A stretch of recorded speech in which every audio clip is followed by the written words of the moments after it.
प्रणाम नर्मदे हर मैया। आज फिर से एक बार हमारे प्रश्नों की झड़ी लेकर आपके सामने आए हैं। श्री विद्या मंत्रयोग उपासना केंद्र, जिसके आप परम अध्यक्ष हैं और आपके इस दिव्य स्थान पर श्री विद्या के बारे में हम जैसे कई जिज्ञासुओं को आप ज्ञान देते हैं। यही एक प्रश्न लेकर के आज आपके सामने आए हैं कि वास्तव में श्री विद्या क्या है। हमने ये सुना है और एक सामान्य अवधारणा है कि श्री विद्या से पैसे मिलते हैं, धन की प्राप्ति होती है, लक्ष्मी की प्राप्ति होती है। तो क्या श्री विद्या इतने तक सीमित है या इसका कोई विराट अर्थ भी है? पैसे की प्राप्ति के लिए श्री विद्या में जाना, सीखना ऐसा होता है या क्या होता है, ये हम आपसे जानना चाहते हैं। नर्मदे हर जय परम्बर। श्री विद्या का ज्ञान जो इतना अथाग है, श्री विद्या क्या है, आपका जो सवाल है कि क्या है मैंने, तो श्री विद्या यान के ज्ञान का वो अथाग महासागर है ना, जिसे समझना या सुनना केवल 10, 15, 20 मिनट में तो संभव नहीं है, परंतु फिर भी एक गागर में सागर समाने के समान में आपको 2-4 वाक्य में बताऊंगी कि श्री विद्या, विद्या शब्द हम बचपन से सुनते आ रहे हैं ना, बचपन से विद्यार्थी अवस्था से हमारा जीवन का प्रारंभ होता है। विद्या से विद्यार्थी शब्द बना और विद्या अध्ययन जब हम करते हैं तो कैसे बनती है विद्या? अध्ययन में क्या सिखाया जाता है? अक्षर ज्ञान, यानी कि श्री विद्या यानी शॉर्ट में कहा जाए तो वो एक अक्षर ज्ञान है। विद्या भी अक्षर ज्ञान है तो श्री विद्या भी अक्षर ज्ञान से ही बनती है। लेकिन विद्या और श्री विद्या में इतना अंतर क्यों? कि अथर्वशीर में भी कहा गया विद्या हम अविद्या हम, है ना। तो विद्या 3 प्रकार से है, एक तो विद्या, दूसरी अविद्या और तीसरा है श्री विद्या। तो विद्या बनती है अक्षरों से, अक्षर ज्ञान ही विद्या का मूल नींव है। अक्षर कितने? विद्या प्राप्ति के लिए अक्षरों की अक्षर ज्ञान की आवश्यकता पड़ती है। तो पौराणिक समय से ही, जब से सृष्टि की सृजन हुआ तब से सबसे पहले ज्ञान की आवश्यकता पड़ती है। इसलिए अक्षरों की एक संख्या नियुक्त की गई और जिसे जितने भी हमारे शास्त्र है वो भी बने, हम जो वाणी है वो भी बने। तो ये विद्या के मूल जो अक्षर है वो है 52 अक्षर है जो पृथ्वी पर बोले जाते हैं। उस 52 अक्षर के अंदर 16 स्वर माने गए हैं और 36 जो है वो व्यंजन माने जाते हैं, है ना। स्वर वो है कि उसका मूल आधार है। जैसे कि क हम बचपन से पढ़ते आए इसको, जब बच्चा छोटा होता है 5 वर्ष की उम्र में उसका प्रारंभ होता है पढ़ाई का। सबसे पहले उसको क, ख, ग ये सब सिखाया जाता है। यही विद्या है, अक्षर ज्ञान। ज्ञान का आरंभ ही अक्षर से होता है ना। तो ए क, ख, घ के साथ अ, आ, ई जो स्वर, तो 16 स्वर और 36 व्यंजन।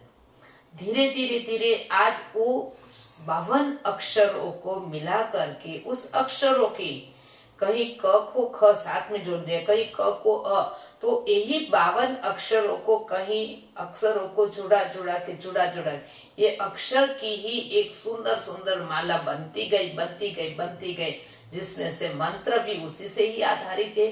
एक छोटा एक वाक्य से लेकर के बड़े बड़े जो 4 वेद भी बने, ये सब मूल आधार इस 52 अक्षर को ही में से ही ये सब एक से दूसरा, दूसरा से तीसरा जुड़ता गया और एक पूरे की पूरी एक मंडल बना गया, जिसको अक्षर ज्ञान, ज्ञान का अथाग समुद्र बनता गया। जैसे एक बूंद से बनते बनते बनते जल से समुद्र बनता है, उसी तरह से ये 52 अक्षर उसके मूल आधार है। तो श्री विद्या, अगर आपको श्री विद्या का अभ्यास करना है तो आपको इस 52 अक्षरों का अभ्यास करना ही पड़ेगा, उस अक्षरों में जानना पड़ेगा। आज जो हमारे ये जानना पड़ेगा। तो श्री विद्या यानी 52 अक्षरों को मिला करके जो ज्ञान, जो एक दिव्यता से बने, जो हमारे शास्त्र है, जो हमारे श्लोक है, और जिससे हम अहर्निश पॉजिटिव एनर्जी ले सकते हैं, वो ज्ञान का मार्ग वही श्री विद्या है। जी मैया, जैसे कि श्री विद्या में मंत्र और मंत्र कैसे बनते हैं ये आपने हमें समझाया अक्षर ज्ञान से, लेकिन फिर भी जिज्ञासा तो वही है कि धन की प्राप्ति के लिए श्री विद्या के मार्ग पर चलना या श्री विद्या की उपासना करना, इसका क्या तथ्य है मैया? हाँ। क्या श्री विद्या इतने तक ही सीमित है और धन, वास्तव में धन हमें बहुत विपुल धन मिलता है वगैरह, ये सब धारणाएं क्या सत्य है? बिल्कुल। देखिए, विद्या, हम अपने बच्चों को विद्या ज्ञान क्यों देते हैं? स्कूलों में, पहले गुरुकुलों में ज्ञान दिया जाता था, आज स्कूलों में दिया जाता है। तो बच्चों को जब हम स्कूल में पढ़ाते हैं, इतने उसके पीछे खर्चा किया जाता है, उसके पीछे का एक ही कारण होता है कि पढ़ लिखे कुछ अच्छा ज्ञान, उसको अच्छी पढ़ाई लिखाई करके अच्छा कुछ वो बने, अच्छा वो बिजनेस करे, अच्छी वो जॉब सर्विस करे, है ना। तो ताकि उससे वो कमा के और अच्छा अर्थ उपार्जन यानी पैसा कमाने के। तो विद्या जो है उसका लक्ष्य ही वो कोई नहीं चाहता आज मोस्टली कि मेरा बेटा पढ़ाई लिखाई करके बहुत बड़े आचार्य बन जाए, बहुत बड़े संत बन जाए, ये कोई नहीं चाहेगा। तो विद्या का पर्पज ही आज के समय के अंदर कि यही है कि पढ़ लिख करके एक अच्छे शासक बने, कि अच्छा जॉब मिले उसको, अच्छा पैसा कमाए। तो विद्या से तो पैसा कमाना तो है ही है, क्योंकि जहाँ विद्या माँ सरस्वती की आराधना, तो सरस्वती से जो प्रेम करेगा, विद्या अध्ययन करेगा, उसके लिए पैसा, लक्ष्मी का तो आना निश्चित ही है, पैसे आना निश्चित ही है। वो उसके लिए कोई ज्यादा विशेष मेहनत नहीं करनी पड़ती, और हम सब विद्या अध्ययन पढ़ाई लिखाई करके पैसे कमा भी रहे हैं, है ना। पर कहीं ना कहीं अच्छी जॉब मिल जाती है, उनके अर्थ उपार्जन तो होता नहीं। लेकिन यहाँ आपने पूछा श्री विद्या, तो वो जो विद्या अध्ययन करने के बाद एक अच्छा आपने सुख संपत्ति का सब आपने ले लिया कि अच्छा बिजनेस डेवलप हो गया, पैसे भी मिल गया, बाद में क्या? तो ये श्री विद्या यहाँ से प्रारंभ होता है, श्री विद्या का, कि श्री विद्या आपको बाद में क्या, ये स्वयं अपने आप को विवेक जागरूक करके बनाती कि अच्छा आपने धन कमा लिया, बिजनेस डेवलप कर लिया, धन, घर, मकान, सुख शांति सब आपके पास आ गया, उसके बाद आगे क्या करें? तो ये हमें मार्ग बताती है श्री विद्या। अगर वो धन संपत्ति और पैसा सब वैभव कमाने के बाद भी पद आ गया आपके पास, प्रतिष्ठा आ गई आपके पास में, पैसा आ गया, ये सब करने के आने के बाद भी अगर फिर उसका विवेक पूर्वक उपयोग करना हमने नहीं सीखेंगे तो क्या होगा? वो विद्या, वही आया हुआ धन जो है वो कहीं व्यसन में या कहीं कुशासन में लग जाएगा, तो हम उसी से ही प्रारंभ होता है हमारी दुर्गति का, है ना। तो इसलिए हमें उस अविद्या, उसी कोई अविद्या और अज्ञान, अगर इस सब कुछ पद प्रतिष्ठा पैसा, इस सब कुछ विद्या के द्वारा कमाने के बाद, लक्ष्मी की प्राप्ति के बाद भी अगर हमने उसका विवेक पूर्वक उपयोग करना नहीं सीखा, तो हमारा अविद्या यानी अज्ञानता की ओर हम चले जाते हैं और उससे हमारी दुर्गति होती है, न उस चीज को हम भोग सकते हैं। तो आप जो कमाया है आपने वो कैसे हम भोग सके, पहला तो श्री विद्या आपको भोक्ता बनाना सिखाती है। क्योंकि कमाना तो कमा लिया, लेकिन उसको हम भोग नहीं पाएंगे तो कमाने का क्या पर्पज रहा, है ना। तो भोक्ता बनना सिखाती है। इसीलिए श्री विद्या का प्रथम यही है कि धर्म, अर्थ, काम और मोक्ष, ये 4 नींव है उसकी, कि आपको धर्ममय। तो प्रारंभिक से विद्या जहां है वहां पर आपने रिलीजन या धर्म से जुड़ अपने नहीं करे तो चलेगा, परंतु जब श्री विद्या का पहला अर्थ है धर्म, धर्म का अर्थ होता है फर्ज। आप जो रोल कर रहे हैं उसके प्रति निष्ठा पूर्वक उस फर्ज को बचा हुआ है। उसके बाद में होता है अर्थ। तो जब हम अर्थ उपार्जन भी करें, उस अर्थ उपार्जन का विवेक पूर्वक उपयोग करना, उपभोग नहीं। उपभोग कोई भी चीज का आपको विनाश की ओर ले जाएगा। विकास के मार्ग पर चलना है तो कोई भी चीज का उपयोग करना सीखना पड़ेगा हमें। तो ये विवेक, उसके बाद आता है कामना, समस्त मनोकामना अपनी पूर्ण होती है। और चौथा है मोक्ष। मोक्ष का अर्थ ये नहीं है कि सब कुछ छोड़ देना, है ना। तो धर्म, अर्थ, काम और मोक्ष, ये चारों पदार्थ हमारे सिद्ध होते श्री विद्या के माध्यम से। जी मैया, जैसे आपने बताया कि ये जो 4 मेन स्तंभ है, धर्म, अर्थ, काम, मोक्ष, तो श्री विद्या के मार्ग पर चलने वाला उपासक इन चारों स्तंभों को प्राप्त कर सकता है। केवल विद्या से तो अर्थ की प्राप्ति होती है, लेकिन श्री विद्या के मार्ग पर चलने से हम धर्म, अर्थ, काम और मोक्ष, ये चारों को प्राप्त कर सकते हैं। मैया, एक प्रश्न यहाँ ये भी उठता है कि धर्म, अर्थ, काम तो सबको प्रिय है, बिल्कुल, और आई बात मोक्ष की, तो पहले तो हम मोक्ष का ऐसे परिभाषा ही एग्जैक्ट नहीं जान पाते कि मोक्ष यानी क्या है। मोक्ष कोई जगह है जहां हमें पहुंचना है, या मोक्ष कोई एक वस्तु है जिसे हमें पा लेना है। क्योंकि ये ऐसे ही सुनते हैं कि मोक्ष चाहिए, मोक्ष को प्राप्त किया, तो मोक्ष क्या है, और डिटैचमेंट, मोक्ष, इन सब के ऊपर इतना सब कुछ हम क्यों सुनते हैं? ऐसा तो क्या है? और अगर धर्म, अर्थ, काम अगर हमने प्राप्त किया तो फिर मोक्ष के ये सब प्राप्त करने के बाद इसे छोड़ देना, ये बहुत ही कंफ्यूजन क्रिएट करता है। मैया, आप इस पर थोड़ा प्रकाश डालें।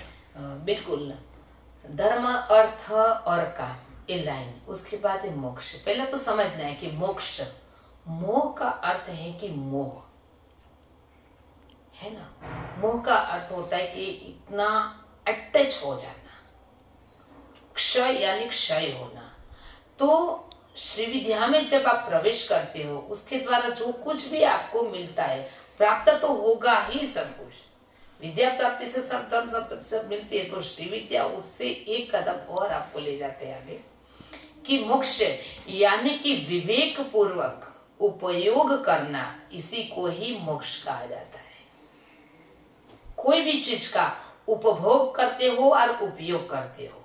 उपभोग में जिस तरह से एक भंवरा होता है, फूल के अंदर, कमल के अंदर चला जाता है, फिर उससे विवेक पूर्वक उसका रस ले लिया और फिर वहां से अपने आप अगर वो निकल जाता है तो उसने उस चीज का उपयोग कर दिया, लेकिन फिर उसको छोड़ना ही नहीं चाहता, बस यही सर्वस्व है, ये मान लेना, तो वो उपभोग हो जाता है। तो जब उपभोग आता है तभी तुम्हें मोक्ष के बारे में कहना पड़ता है कि नहीं भाई, जो चीज आज आप जहां पर हो उस स्थान पर कल कोई और था, और आने वाले कल में भी कोई और है। तो परिवर्तन संसार का नियम है। तो हर एक चीज को विवेक पूर्वक उपयोग करना, वही मोक्ष है। वही आपको विवेक पूर्वक, यहाँ खास विवेक जागृति करना है हमें कि किस तरह से उसका उपयोग, उसका उपभोग ना करें। हम यहाँ आए हैं तो हर चीज का अच्छी तरह से ये हमारे लिए बने हैं, तो हम एक अटैचमेंट, मोक्ष की बात इसलिए कही जाती है बार बार कि विवेक पूर्वक आप उपयोग करो। हमने सब कुछ अपना मान लिया, हम हर चीज को मालिक बनने की कोशिश, वास्तव में इस शरीर के भी मालिक हम नहीं हैं।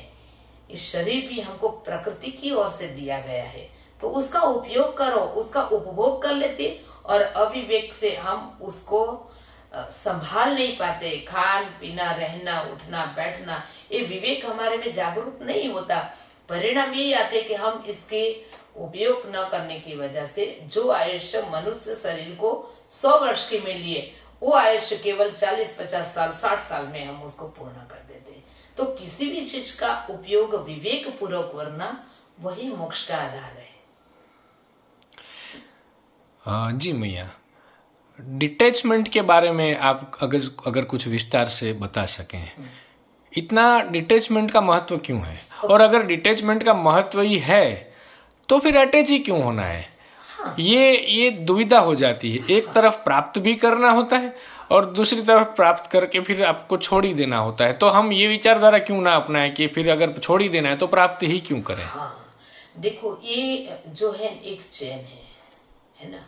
आज जो सीट आप छोड़ रहे हैं, जहां आप बैठे हो, जहां आपका घर, जहां आप रह रहे हो, अगर उसको आपको और अच्छा चाहिए ना, क्यों छोड़ना, पकड़ना नहीं है। क्यों हमेशा आप चाहोगे मुझे इससे भी अच्छा मिले, इससे भी और अच्छा मिले, तो छोड़ने का दुख तभी होगा कि आपको पता नहीं है कि इससे भी और अच्छा प्रकृति माँ ने आपके लिए बना के रखा है।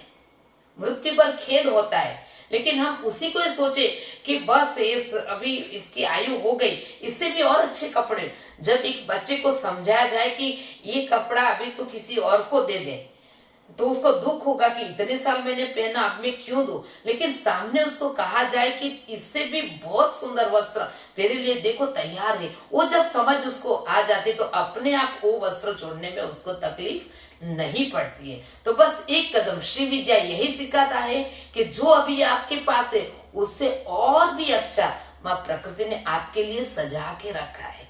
तो वो अच्छाई, वो दिव्यता, वो विवेक, जागृति हमें श्री विद्या के मंत्र उपासना के द्वारा ही प्राप्त होता, तभी वो सच्ची समझ आएगी। तो जब छोड़ने में हमें तकलीफ नहीं होगी।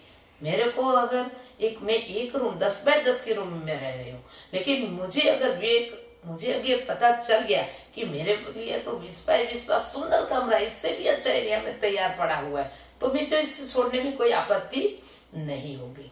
तो विवेक पूर्वक जब हम कार्य कोई भी करते हैं तो उसमें अपने आप डिटेच, यानी कि बस आपको ये विश्वास न होना प्रकृति की ओर, है ना। आज हम कहते आपको विश्वास नहीं कि सुबह सूर्य उगा कि नहीं, उगेगा कि नहीं, पता ही नहीं, नो ना। लेकिन ऐसा नहीं होता, वो प्रकृति अपना समय समय पर काम करती है। आप चाहे सोते रहो, चाहे बैठे रहो, चाहे जो भी अपने कर्म करते रहो, माँ प्रकृति अपना अपना कार्य करती ही रहती है। तो इसके ऊपर अपने स्वयं के ऊपर भी विश्वास करो, और माँ प्रकृति के ऊपर, परमात्मा के ऊपर ही विश्वास करना, यही है अटैचमेंट और डिटैचमेंट का रहस्य। मैया, कितनी सुंदर बात आपने समझाई। कदाचित आप पहले इस मार्ग पर, अध्यात्म के मार्ग पर चलने वाले व्यक्ति हैं जिन्होंने हमको ये समझाया है कि डिटैचमेंट इसलिए करना है ताकि इससे अच्छी और वस्तु आपको प्राप्त हो सके। जब तक एक वस्तु को मैं छोड़ने के लिए तैयार नहीं हूँ तो उससे अच्छी वस्तु मुझे प्राप्त कैसे होगी। और यही श्री विद्या का मार्ग है जो आपने बताया कि श्री विद्या यही सिखाती है कि आप डिटैचमेंट यानी सब कुछ छोड़ छाड़ के बैठ नहीं जाना है, हमें निरंतर ऊर्ध्व की ओर बढ़ना है। यही हमें श्री विद्या सिखाती है। तो कितनी सुंदर बात है। आज तक हम यही समझते हैं डिटैचमेंट यानी सब छोड़ दो छोड़ दो छोड़ दो, लेकिन ये आप ही ने हमें समझाया कि छोड़ने के बाद और भी अच्छा प्राप्त करना ही श्री विद्या है। वो किसी भी जीवन के किसी भी क्रम में हम हैं, वहां से ऊपर उठना, ये है श्री विद्या। आज के समय में जैसे हर व्यक्ति प्रमोशन चाहता है ना, तो जब प्रमोशन आप करते हो, आपका प्रमोशन होता है, तो वो पद छोड़ने में आपको कोई दुख तकलीफ नहीं होती, क्योंकि वहां पद, प्रतिष्ठा, पैसा का सम्मान और एक ग्रेड होता। तो हमारे शास्त्र में नर से नारायण बनने का जो कॉन्सेप्ट बताया गया, ये तो है कि आप एक छोड़ोगे नहीं तो दूसरा कैसे मिलेगा आपको ना। तो उसको मन, वचन और कर्म से उसको छोड़ना यानी कि बस आगे है, ये छोड़ना पकड़ने वाली बात ही नहीं, क्रम है, चल रही है, जीवन की यात्रा है। गाड़ी आप जब 2 किलोमीटर चलोगे, 1 किलोमीटर भी, अब 10 कदम भी चलते हो तो नेचुरली वो जगह छूट ही जाती है, आगे बढ़ते हो बस। तो आपके जीवन में सदैव निरंतर आगे बढ़ते रहो, बस आगे बढ़ते रहो, बढ़ते रहो, बढ़ते रहो। तो एक न एक दिन आप जिस तरह से नदी अपने मूल स्रोत से रोज रोज आगे बढ़ती आगे बढ़ती आगे बढ़ती आगे बढ़ती रहती बढ़ती रहती बढ़ती रहती, एक दिन वो समुद्र के अंदर विलीन हो जाती है। बस मनुष्य का यही है कि वो बढ़ते रहे, आगे चलते चलते चलते चलते वो आत्मा है, वो दिव्य बनते बनते ठोकरे खाते, कहीं दिव्य बनते, कहीं फूलों से, कहीं शहरों से, करते करते करते करते आनंद सुख शांति समृद्धि भोगते भोगते भोगते वो एक दिन परमात्मा रूपी श्री विद्या रूपी परमात्मा की गोद के अंदर, प्रकृति की गोद में आनंदमय यात्रा करते करते वो पहुंच जाता है। तो श्री विद्या यही है कि आपको आपकी एक मनुष्य, एक जीवात्म से, जीवो हमसे, मैं जीवात्मा हूँ, एक सामान्य मनुष्य, उससे नर से नारायण की यात्रा तक, एक गोमुख से लेकर के आपकी समुद्र तक पहुंचने की यात्रा आपको कराती है। वो भी आनंदमय, कष्ट दुख भय नहीं, तभी आनंदमय होता जाएगा, है ना, सब खुशी खुशी। इसमें किसी कोई मेरा मेरा करके हम अटक गए तो हमारी विकास यात्रा अगर अटक गई तो फिर बस वही अटक गए, तो वो फिर जल स्तोत्र तुम्हारा सूखता जाता है। बहते रहो ज्ञान की प्राप्ति के लिए, आनंद की प्राप्ति, बस बहते रहो समय के साथ में, लेकिन विवेक पूर्वक गाड़ी चलाते, विवेक पूर्वक, आपको होश पूर्वक चलना है। विवेक तो ये श्री विद्या सदंतर प्रत्येक पल आपके विवेक को जागरूक रखाती है, ताकि विवेक जागरूक जब हो जाता है तब क्या अच्छा क्या बुरा और कैसे भी परिस्थिति में आप स्वयं मार्ग निकल के आगे निकल जाते हैं। श्री विद्या का सबसे बड़ा यही रहस्य कि आप में विवेक की जागृति हो जाती है। उसके बाद आप करो, होश में आकर के आप करो तो कभी कोई तकलीफ नहीं होगी, है ना। मैया, आपसे इतनी अच्छी चर्चा के बाद मैं अपने आप को प्रश्नों से रोक नहीं पा रहा। थोड़ी विवेक चूक हो जाए तो कृपया क्षमा करिएगा। जैसे आपने बताया ये सब कि अच्छी अच्छी चीज़ें प्राप्त करनी है, हम जैसे आपने बताया कि सब कोई प्रमोशन चाहता है, चाहे वो बिजनेस में हो, चाहे वो सर्विस सेक्टर में हो, कहीं पर भी हो, तो ये सब तो विद्या से मिल ही सकता है।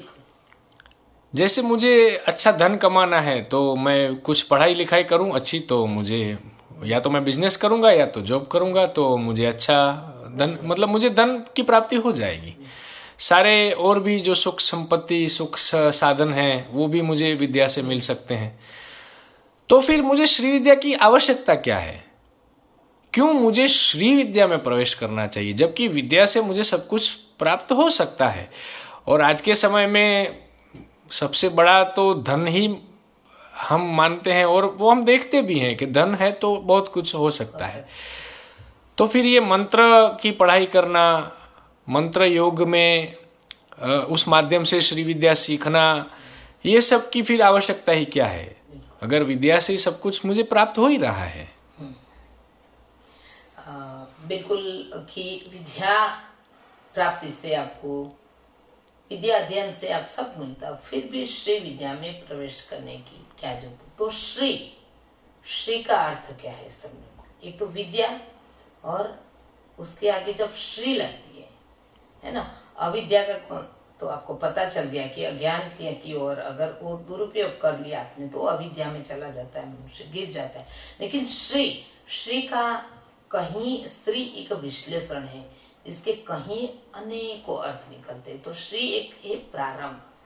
श्री बनने के लिए आपको श्रेष्ठता और गुणवान बनना जरूरी है। वो गुणवान बनाती है, श्रेष्ठ बनाती है, क्योंकि श्री विश्लेषण हरेक सामान्य व्यक्तियों के आगे नहीं लगता। लगता है हमने, जिन्होंने इस संसार में दिव्य कार्य किए हैं, है ना, अच्छे कार्य किए, समाज के लिए, केवल खुद के स्वार्थ के लिए नहीं जिए, परोपकार के लिए, समाज के लिए जिए, राष्ट्र के लिए जिए, उनके आगे श्री लगता है। जैसे आपको उदाहरण रखूं कि भगवान के नाम के आगे श्री लगता है, राम के आगे श्री राम लगेगा, रावण के आगे श्री रावण नहीं लगता, भगवान कृष्ण के आगे श्री कृष्ण लगता है, कंस के आगे श्री कंस नहीं लगता।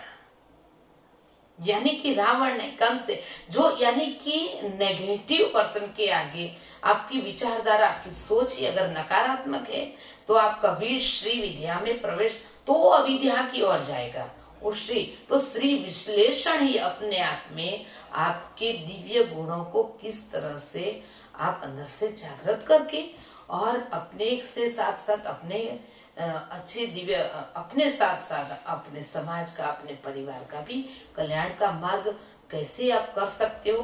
क्योंकि आपके पास पैसे तो आ जाएंगे विद्या प्राप्ति से, है ना, 8 प्रकार की लक्ष्मी है ना, लक्ष्मी मिलेगी आपको, विद्या लक्ष्मी आप दे दो तो लक्ष्मी यानी एक सौभाग्य लक्ष्मी है, आरोग्य भी एक प्रकार की लक्ष्मी है, धन लक्ष्मी है ना।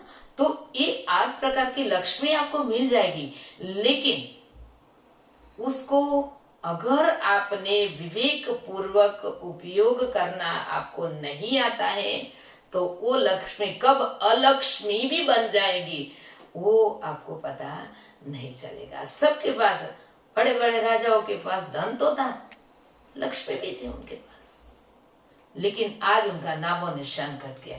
जिन्होंने श्री विद्या में प्रवेश किया, जिन्होंने श्री यानी विवेक पूर्वक उसका उपयोग करना सीखा, विवेक की जागृति जिनके अंदर हुई, जिन्होंने विवेक पूर्वक उसको उपयोग करना सीखा, उनका नाम आज भी हमारे संसार में है ना। तो श्री विद्या की आवश्यकता इसलिए कि जो चीज, जो कुछ भी आप कमाते हो, जो कुछ भी आप अर्जित करते हो, उसको विवेक के साथ में सुख पूर्वक, आनंद पूर्वक उसको भोगना और आनंद पूर्वक आपके जीवन की यात्रा आप करते रहना जो है उसमें। तो इसमें और सबसे बड़ी श्री विद्या का सबसे प्रथम तो ये है कि आपके अंदर एक गुण तुरंत तो डेवलप करते हैं, वो है संतोष। केवल मेरे लिए कमाओ। आज तक आप केवल मेरा परिवार, छोटा परिवार जो 2-4 लोगों का था, लेकिन जब श्री विद्या में आप प्रवेश करते हो तो अपने आप विवेक के जागो, वसुधैव कुटुंबकम की भावना, केवल मैं नहीं, मेरे पास जो कुछ भी मुझे मिले वो जितने लोगों में जाए, जितने लोगों तक, तो आप अपना जीवन ही केवल स्वयं के लिए नहीं, सबके लिए एक वही विचारधारा बनती है, क्योंकि आपको वही पॉजिटिव एनर्जी, वही पॉजिटिविटी आपको अपने आप क्रिएट होती है। ये श्री विद्या है, इसीलिए आवश्यक है श्री विद्या, यानी अपने आंतरिक शक्तियों को, आंतरिक विवेक को जागृत करने की सबसे बड़ी एक वो दिव्य साधना, उपासना है कि उसके द्वारा आप अपने साथ साथ अपने समाज का, अपना राष्ट्र का भी हित करके अपना कल्याण का मार्ग सिद्ध कर सकते हैं। जी मैया, so if I want to sum up this, हम ये कह सकते हैं कि श्री विद्या की आवश्यकता इसलिए है कि विद्या से तो मुझे धन मिलेगा, लेकिन श्री विद्या से मुझे महालक्ष्मी, ये जो आपने बताया कि 8 प्रकार की लक्ष्मी, वो मुझे प्राप्त हो सकती है। इतना ही नहीं, वो प्राप्त करने के बाद उसे मैं अच्छी तरह से भोग सकूं, यानी मुझे श्री विद्या एक अच्छा भोक्ता बना सकती है। तो ये बहुत बड़ी बात कही मैया आपने। संसार में लगभग सबके पास धन तो है, लेकिन वो उसे सुखपूर्वक भोग नहीं सकते। तो श्री विद्या हमें धन की प्राप्ति, न केवल धन, सब प्रकार की लक्ष्मी की प्राप्ति तो करवाती है, किंतु हमें वो उसके एक अच्छे भोक्ता भी बनाती है। ये कितनी बड़ी बात है मैया। आज तक हम इतना ही समझते हैं कि श्री विद्या यानी पैसे कमा लो, श्री विद्या यानी बहुत खरबों रुपए कमा लो, लेकिन आपने हमारी ये दृष्टि खोली कि खरबों रुपए नहीं, उससे भी ज्यादा अगर कमाना चाहते हो तो कमाओ, आप कमा भी सकते हो, लेकिन उसे भोग कैसे सकें, विवेक पूर्वक कैसे भोग सके, उसके परिणाम भी अच्छे हों। तो ये सब आपने हमें सिखाया। आज तक हम ऐसे कभी हमने ये कल्पना भी नहीं करी थी कि हम एक सनातन संस्कृति के सन्यासी को मिलेंगे और उनसे हम ऐसा सुनेंगे कि आपको अच्छी चीजें भोगने के लिए श्री विद्या है, विवेकपूर्ण, लेकिन आप भोगो, विवेकपूर्ण तरीके से भोगो। केवल छोड़ो छोड़ो की बात जो हम सुनते आए हैं, ये एक बहुत बड़ा आपने हमारी एक नया दृष्टिकोण दिया है जीवन के प्रति। बिल्कुल। देखो, आपने जो चीज को देखा ही नहीं, उसको अगर जो चीज को आपने भोगा ही नहीं है, उसको कैसे आप छोड़ सकते हो? आपने उस चीज को देखा ही नहीं, उसको छोड़ सकने का कोई प्रश्न ही नहीं है ना? तो आपको अगर जो चीज को छोड़ना है तो पहले तो भोगो, उसको रहस्य समझो, तो बस विवेक पूर्वक उसका उपयोग करोगे और आगे बढ़ो। तो मेन चीज यही है कि एक विवेक पूर्वक भोगना सीखा, इसलिए भुक्ति मुक्ति प्रदायिनी है। आप भोगोगे नहीं तो फिर छोड़ोगे क्या? अभाव को त्याग नहीं कहा जाता, है ना? आपके पास अगर एक 8-10 लाख की कार लेने की भी हमारी पोजीशन नहीं है, तो मैं कैसे कह सकती हूँ कि हम कैसे कह सकते हैं कि हमने मर्सिडीज का त्याग किया? अरे, मर्सिडीज इतनी महंगी कार लेने की हमारी पोजीशन नहीं है, इसीलिए हम, इसका मतलब ये नहीं कि मैं बोल सकता हूँ कि मैं बोल सकती हूँ कि मैंने मर्सिडीज का त्याग किया ना। अगर सामने आ जाए तो आप छोड़ोगे क्या? नहीं है? तो बस, तो अभाव को त्याग, आपके पास जो चीज नहीं है इसका आपने त्याग कर दिया, और आप ये सुखा, एक कोरा त्याग, इसको त्याग भी सात्विक त्याग होना चाहिए, राजसी त्याग है या तामसी त्याग है, भगवत गीता में कहा गया है किसी भी चीज को। तो त्याग आपका सात्विक होना चाहिए, ताकि सब कुछ सामने है, उसका विवेक पूर्वक उपयोग कर लिया आपने। बस ये मनुष्य शरीर का भी विवेक पूर्वक उपयोग करके स्टेप बाय स्टेप उसको नर से नारायण की ओर, यात्रा की ओर आगे बढ़ाना है। तो विवेक पूर्वक उपयोग करना सिखाती है श्री विद्या कोर्स में आपको एक ही सेंटेंस में, कि इसलिए प्रत्येक मनुष्य को श्री विद्या की आवश्यकता है। जब तक विवेक नहीं सीखेगा तब वो अपने स्वयं के शरीर को ही नहीं भोग पाएगा, तो बाह्य चीजों को कैसे भोग पाएगा? तो ये विवेक जागृत करते हैं श्री विद्या हमारे बारे में। इसलिए ये सब श्री विद्या का संपूर्ण ज्ञान पहले गुरुकुलों में सिखाया जाता था। इसलिए हर एक व्यक्ति, चाहे राजकुमार हो चाहे सामान्य मनुष्य, वो सबको ये ज्ञान पहले प्राप्त होता था अपने अभ्यास क्रम में। आज इस अभ्यास क्रम की कमी, उसमें ये सब नहीं सिखाया जाता है। तो आप समझ ही रहे कि बच्चे, विद्यार्थी और हम सब बड़े होके कितना असमंजस में है ना?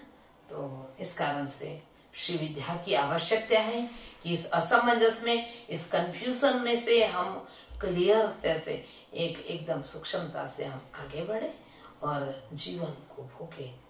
एक जीवन एक बहुत दिव्य है, मनुष्य शरीर दुर्लभ है, उसका पूर्ण रूप से उपयोग करें और जीवन को आनंद में, दुख कष्ट और बोझ में ना जिए। ये ज्ञान देती है श्री विद्या। मैया, बहुत ही एक क्लियर विजन आपने हमारे सामने रखा है। श्री विद्या के बारे में इतनी गहरी समझ आपने हमें दी है, और केवल एक रोने धोने वाला त्याग नहीं, विवेकपूर्ण भोग करने के बाद उसको छोड़ने वाला त्याग, ये एक सुंदर समझ आपने हमें दी है, ताकि हम पूर्ण रूप से तुष्ट संतुष्ट हुए और फिर उसको बहुत ही आसानी से हम छोड़ दें। तो हम प्राप्त भी करें और फिर उसको छोड़ें, ताकि और दूसरे भी मनुष्य सबका एक उसका लाभ ले सकें। कितना सुंदर आपने हमें बताया मैया। हम आपके बहुत बहुत ऋणी रहेंगे कि श्री विद्या के बारे में आपने हमें इतनी सुंदर समझ दी। आपका हम बहुत बहुत धन्यवाद करते हैं। नर्मदे हर मैया। नर्मदे हर।